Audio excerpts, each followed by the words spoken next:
সম্মানিত ভাই এবং বোনেরা, আসসালামু আলাইকুম। আশা করি আপনারা সবাই ভালো আছেন। আজকে আমি আপনাদের সঙ্গে শেয়ার করব যে আপনার মুরগিটা ডিম বেশি পারবে ইনশাল্লাহ, এবং ডিমের আকার আকৃতি বড় হবে, এবং আপনার মুরগিগুলো খাবার হিসাবে এই গাছের পাতাটা ব্যবহার করতে পারবেন, এবং 12 মাস সুস্থ রাখার জন্য ইনশাল্লাহ একটা গাছের পাতাই কিন্তু যথেষ্ট। তো দেখুন, আমি কিন্তু খাবারটা তৈরি করে ফেলছি এবং পাতাটা কিন্তু আমি দিয়ে দিয়েছি।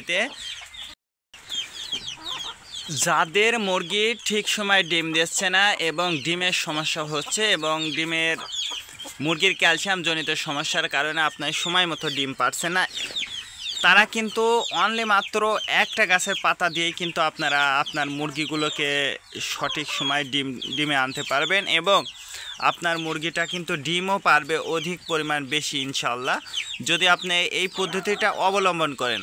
আপনি ওষুধ খাওয়া টাকা খরচ করে যে ডিমের আকৃতি পরিবর্তন করতে পারবেন না, কিন্তু একটা গাছের পাতা দিয়ে আপনি কিন্তু সেই পরিবর্তন আনতে পারবেন ইনশাল্লাহ।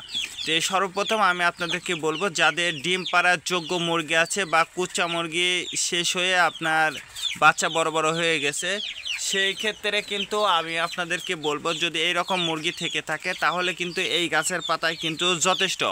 আর আপনার খামারে যদি ডিম উৎপাদন বেশি হয় তাহলে কিন্তু বাচ্চা উৎপাদনটাও কিন্তু বেশি হবে। আর যদি আপনি বাচ্চা উৎপাদন বেশি হয় সেক্ষেত্রে আপনার কিন্তু লাভাংশটাও কিন্তু বেশি হবে।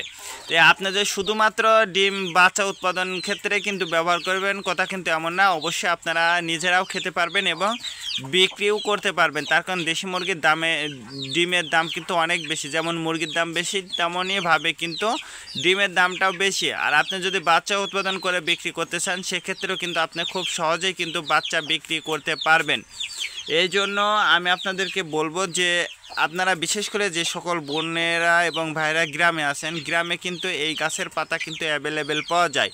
তো এই গাছের পাতা দিয়েই কিন্তু আপনারা খুব সহজেই আপনার মুরগিকে খাওয়াইতে পারবেন। তো এটা কিন্তু দেখতে কিন্তু অনেকটা তেঁতুল গাছের পাতার মতো, কিন্তু এটা কিন্তু তেঁতুল গাছের পাতা নয়।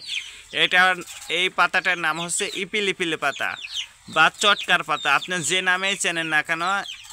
এটা হচ্ছে চটকা অথবা আপনারা পিলিপিল, দুইটার একই গাছ। তো এই গাছের পাতা দিয়েই কিন্তু আপনারা আপনার মুরগির ডিমের আকার আকৃতি এবং 12 মাস সুস্থ রাখতে এই পাতাটা ব্যবহার করতে পারবেন। আর বিশেষ করে যারা খাঁচাতে মুরগিটা লালন পালন করেন, খাঁচাতে মুরগিটা লালন পালন করার ক্ষেত্রে আমি আপনাদেরকে বলবো যে আপনারা কিন্তু খাবার হিসাবেও কিন্তু এই গাছের পাতাটা আপনার মুরগির বাচ্চাগুলোকে দিতে পারবেন বা মুরগিগুলোকে দিতে পারবেন। বিশেষ করে যারা খাঁচাতে মুরগিটা লালন পালন করেন তাদের জন্য কিন্তু এই গাছের পাতাটা কিন্তু আপনারা সবসময় আপনার মুরগির বাচ্চা বা মুরগিগুলোকে কিন্তু খাওয়াইতে পারবেন ইনশাল্লাহ।